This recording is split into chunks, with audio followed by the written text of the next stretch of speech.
بہت خوب، ان کی تنی گردنیں نے لے مریں گی۔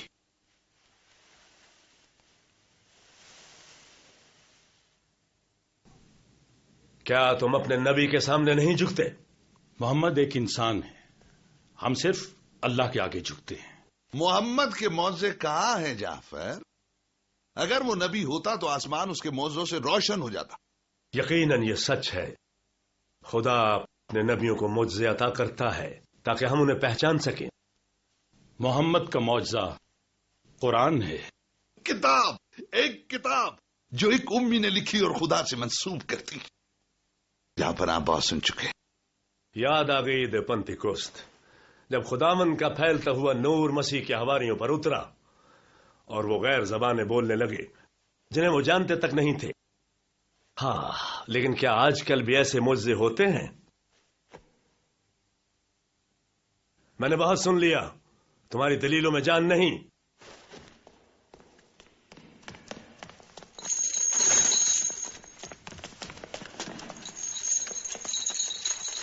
جب مکہ میں ہم پر ظلم ہوا تو رسول اللہ نے کہا حبشہ چلے جاؤ، ایک سچے بادشاہ کا ملک ہے جہاں کسی کے ساتھ زیادتی نہیں ہوتی۔ جسے یہ ظلم کہتے ہیں وہ انصاف پر مبنی سزا تھی۔ ان کی بغاوت تمہارے پیغمبر نے میرے پاس کیوں بھیجا؟ کیونکہ آپ بھی ہماری طرح اہل کتاب ہیں، ان کو یقین تھا کہ خدا آپ کے دل میں ہماری حفاظت کا خیال ڈال دے گا۔ ان سے بات کرنا شراب کو پانی سمجھنے کے برابر۔ لیکن اب مجھے ان کی بات ضرور سننی پڑے گی میرے دوست۔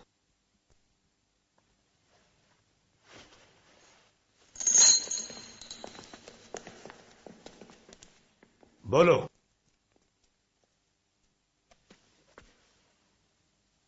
برسوں تک ہم اپنے ہاتھوں کے تراشے ہوئے لکڑی اور پتھر کے خدا پوجتے رہے۔ ہم اللہ سے غافل تھے، ہمارے پاس اپنے بنائے ہوئے قوانین تھے، اللہ کے نہیں۔ امیر غریب سے لاپرواہ تھا، وہ فطری جذبات جو اپنے گرے ہوئے بھائی کو ہاتھ بڑھا کر اٹھا لے، اپنے معاشرتی نظام میں یہ اسی انتشار کا باعث سمجھتے ہیں۔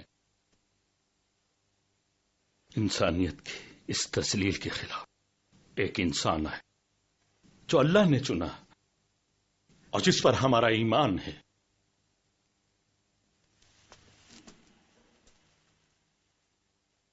تم جذباتی ہو گئے ہو، اپنے آپ کو سنبھالو۔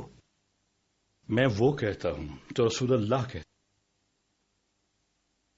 محمد ہمیں سکھاتے ہیں کہ ایک خدا کی عبادت کرو، سچ بولو، اپنے پڑوس کا اتنا ہی خیال رکھو جتنا کہ اپنا، خیرات دو چاہے وہ ایک مسکراہٹ ہی کیوں نہ ہو، عورت کی بے حرمتی مت کرو، یتیموں کے والی بنو، لکڑی اور پتھر کے ان خداؤں سے منہ موڑ لو۔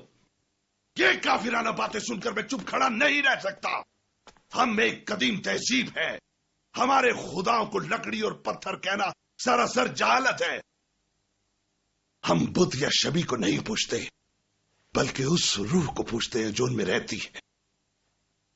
میں مانتا ہوں کہ بت پرستی کو کبھی ٹھیک سے سمجھا ہی نہیں گیا۔ شکریہ۔ اب میں اسے عورت کے موضوع پہ واپس لاتا ہوں۔ اللہ نے عورت مرد کو ایک دوسرے کا ساتھی بنایا ہے، وہ مختلف ہیں مگر برابر ہیں۔ برابر؟ ہم اسے خریدتے، کھلاتے، پہناتے، استعمال کرتے، زدکار دیتے ہیں۔ عورتیں اور ہمارے برابر؟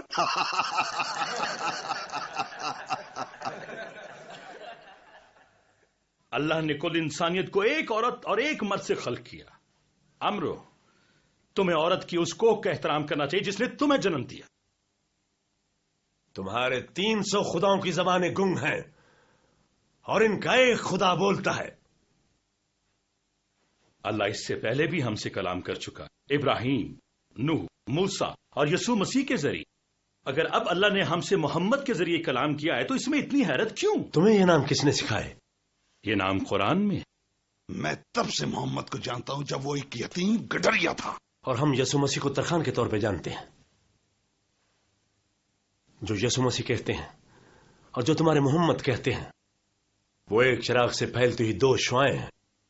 یہ جھوٹ بول رہے ہیں، یہ عیسیٰ کو نہیں مانتے۔ یہ کہتے ہیں تمہارے 3 خدا ہیں، باپ، بیٹا اور روح القدس۔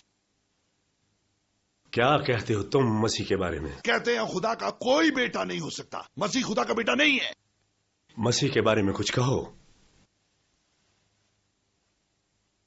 ہم وہی کہتے ہیں جو ہمارے نبی نے ہمیں بتایا ہے. اللہ نے اپنی مقدس روح کنواری مریم کی رحم میں پھونکی. اس طرح مسیح کی ولادت ہوئی جو اللہ کے رسول ہیں. یہ کہتا ہے رسول، بیٹا نہیں، بیٹا نہیں. تمہارا معجزہ قرآن ہمارے آقا کے بارے میں کیا کہتا ہے؟ کیا میں قرآن سناؤں؟ اور قریب آؤ.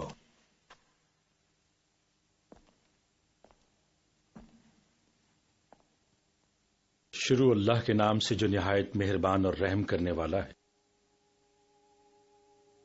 اور کتاب میں مریم کو یاد کرو جب وہ اپنے گھر والوں سے مشرق کی طرف ایک الگ جگہ گئی تو ہم نے اس کی طرف جبریل کو بھیجا تو بولا میں تیرے رب کا بھیجا ہوا ہوں اور تجھے ایک پاک بیٹے کی بشارت دیتا ہوں.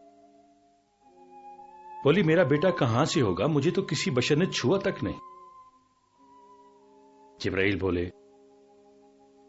تیرے رب نے فرمایا یہ ہوگا، اور اس لیے کہ ہم اسے لوگوں کے واسطے نشانی کر اور اپنی طرف سے ایک رحمت. اور یہ کام ٹھہر چکا.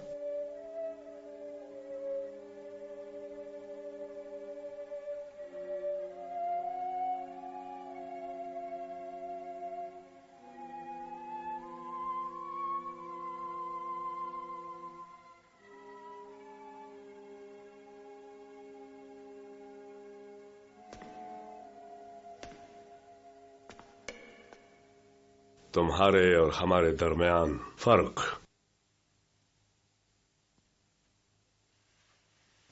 اس لکیر سے بڑا نہیں.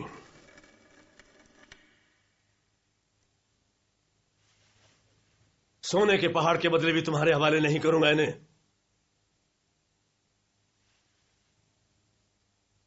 تم جب تک چاہو امن کے ساتھ رہ سکتے ہو یہاں. خدا تجھے اپنی رحمت کے سائے میں واپس لے کر جائے.